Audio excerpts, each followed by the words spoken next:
মুড়ি দিয়ে একদম পারফেক্ট রেসিপি বানানো যায়, আজকে সেটাই শেয়ার করব।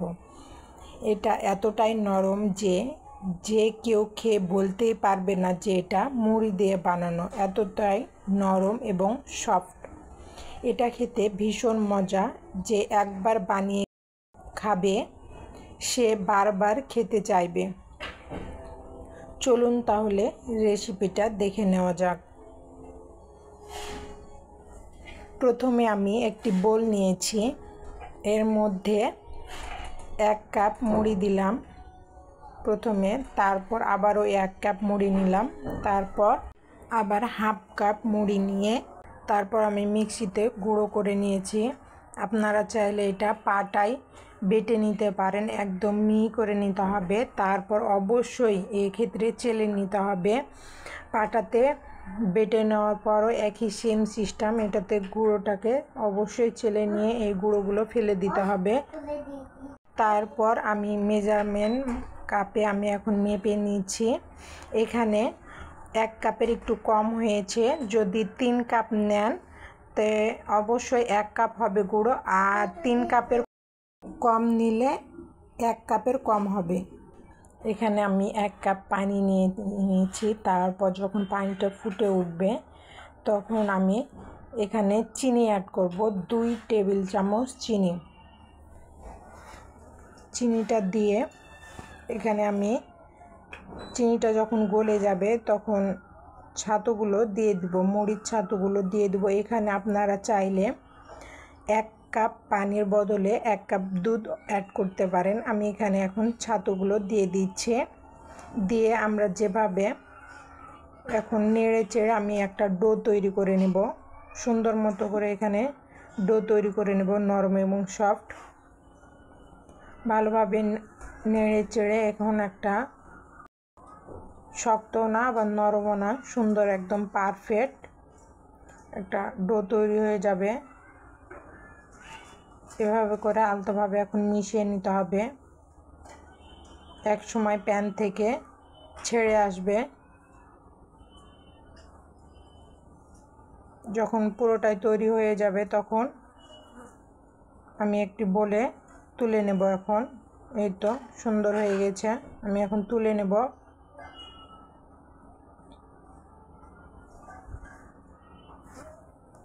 তুলে নেওয়ার পর আমি এটাকে ঢাকনা দিয়ে ঢেকে দেব কিছুক্ষণ ঠান্ডা হবার জন্যে, উপরটা ড্রাই না হয়ে যায় সেজন্য আমি ঢাকনা দিয়ে ঢেকে দিলাম। আমি এখন শিরাতে চলে যাব।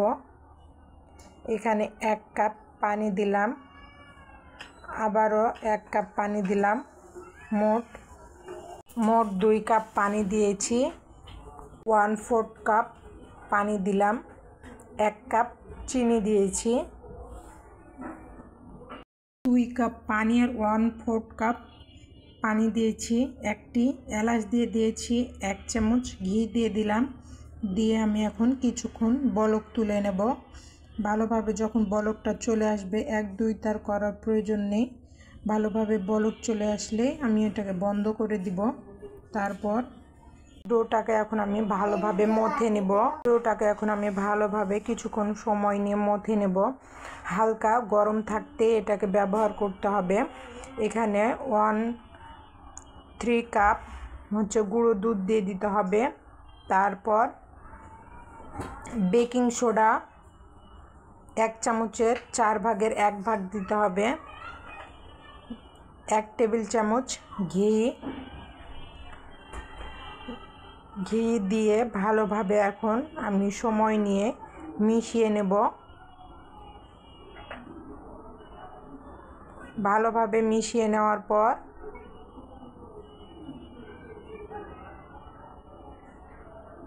এভাবে ভালো করে মথে নেবেন যাতে সবগুলো পারফেক্ট হয়। হালকা উষুম গরম থাকতে থাকতে এই কাজটি কিন্তু করে নিতে হবে, ঠান্ডা হয়ে গেলে মিষ্টিটা পারফেক্ট হবে না। তারপর এখন আমি একটি ডিম দিয়ে দিব। একটি ডিম দিয়ে আবারও ভালোভাবে মিক্স করে নেব, ভালোভাবে মিশিয়ে নিতে হবে। সময় নিয়ে এটাকে মিশিয়ে নিতে হবে। হালকা নরম মনে হবে, কিন্তু এখানে ভয় পাওয়ার কোনো কিছুই নাই। এখানে হালকা নরম মনে হলেও যখন রেস্টে কিছুক্ষণ দেওয়া যাবে এটা টাইট হয়ে যাবে। ভালোভাবে মথে নিতে হবে। আমি এখানে একটু দ্রুত করেছি, কিন্তু কাজটি আমি হালকাভাবে করেছি আস্তে আস্তে। তারপর আমি 10 মিনিট রেস্টে রেখে দিয়েছিলাম, সেট হয়ে গিয়েছে। এখন আমি মিষ্টিগুলো বানিয়ে নেব। হাতের তালুতে প্রথমে নিয়ে গোল শেপ দিয়ে একটু লম্বাটে করে নিচ্ছি। দেখতেই পাচ্ছেন, এভাবে করে নেব। আপনারা আপনাদের পছন্দ মতো শেপ দিয়ে নিতে পারেন, চাইলে গোলও করতে পারেন, কোনো সমস্যা নেই। আপনাদের পছন্দ মতো এটা করে নেবেন। আমি আবারও আরেকটা দেখিয়ে দিচ্ছি। প্রথমে নিয়ে তারপর গোল শেপ দিয়ে একটু লম্বাটে করে নিচ্ছি। এভাবে সবগুলো এখন বানিয়ে নেব।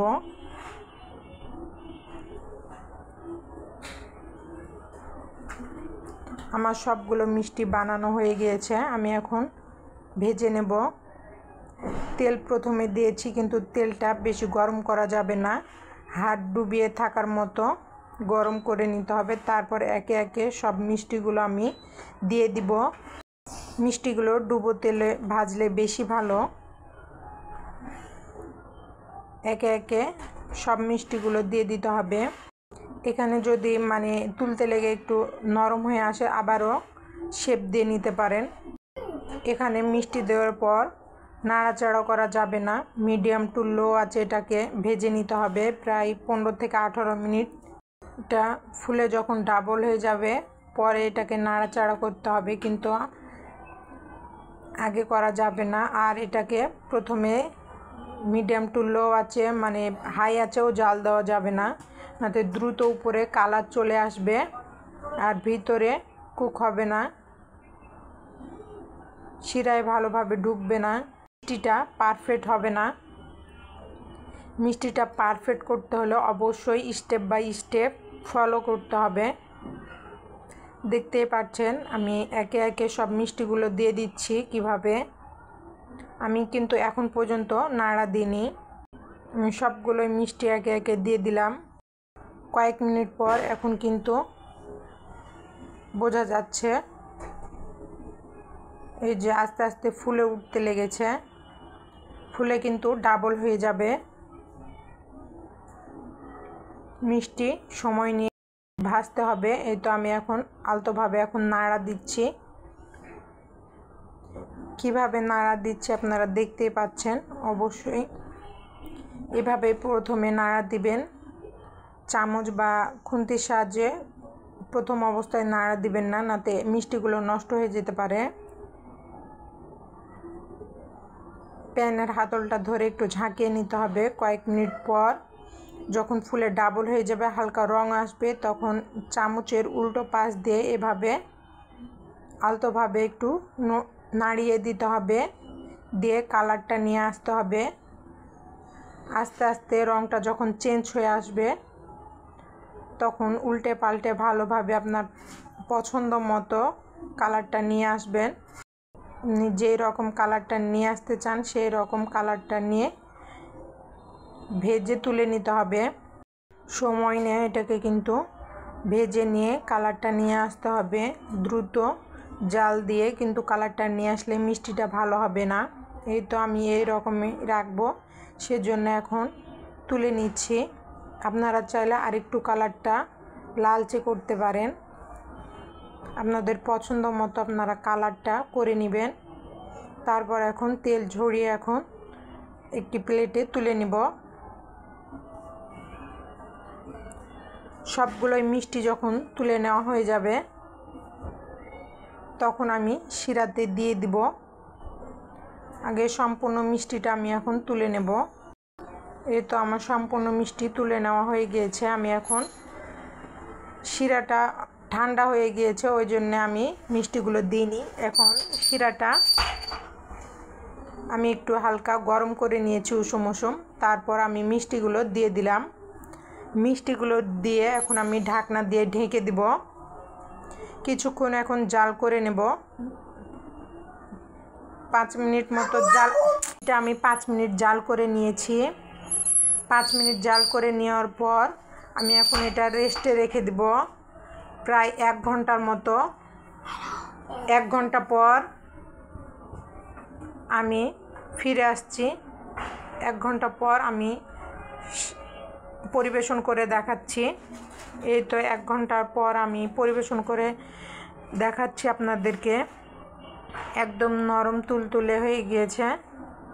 আপনারা যদি এভাবে একবার বাসায় ট্রাই করে দেখেন, তে পরিবারের কেউ খেয়ে বুঝতে পারবে না যে এটা মুড়ি দিয়ে বানানো, এতটাই নরম এবং সফট হয়। অবশ্যই আপনারা এভাবে বাসায় ট্রাই করে দেখবেন। কেমন হয়েছে আমার রেসিপিটা অবশ্যই কমেন্টে জানাবেন। আজকের ভিডিওটা এ পর্যন্তই। আল্লাহ হাফেজ।